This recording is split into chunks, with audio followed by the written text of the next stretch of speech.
Hello, so I'm joined today by my housemates, Martha and Beth, as we're going to talk about the environment and student lifestyles and how the two fit together.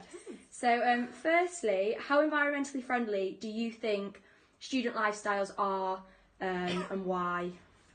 I think that it's actually, as a student, I think it's quite hard to be environmentally friendly. We had this when we first moved in about like recycling and separating rubbish, because you go from, you just do it at home normally because that's what you've grown up doing, but you have to make an active effort to do it at uni. And even stuff like bottle banks and things that you might need to drive to, and especially Yeah, if you have lots. yeah. So I don't think they make it, especially in built up student areas, I don't think they necessarily make it very easy. No, not at all. students Also, it's not very clear, like even on the bins themselves, it doesn't say like the things that should go in it. And I know that things are regionally different about what places recycle what, and so I know what it is at my home in Nottingham, but I don't know what it would be up here.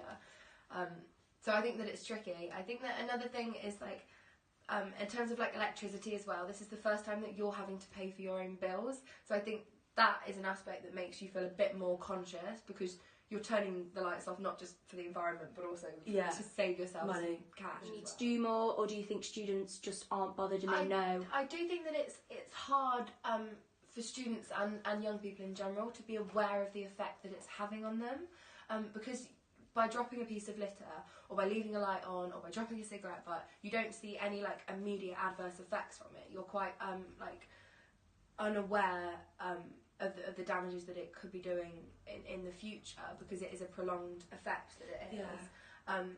So I do think that students are quite unaware of it, because you live quite like a hedonistic lifestyle as it is, very like these are the glory days, and it's not something that comes into your consciousness really. Or people are like very cautious of the environment and the damage it's doing, but no one's actually making an active stance against it. Like I'm guilty of that as well. Like climate change terrifies me, but I actually don't know if I'm making the impact that I want to make. Yeah, I think as well, there's a difference between knowing that it's going to cause an issue and being aware that it's like it's really bad at the minute, and that that it's going to have an adverse effect in years to come. But also, I personally don't know any active steps that I can take to stop it, if that makes sense. Like I know probably a bit of research, I think you can do it very easily, but I don't think it's made very clear by like the university or by anything like that, of being like, these are the steps that you can take individually that will have an effect globally.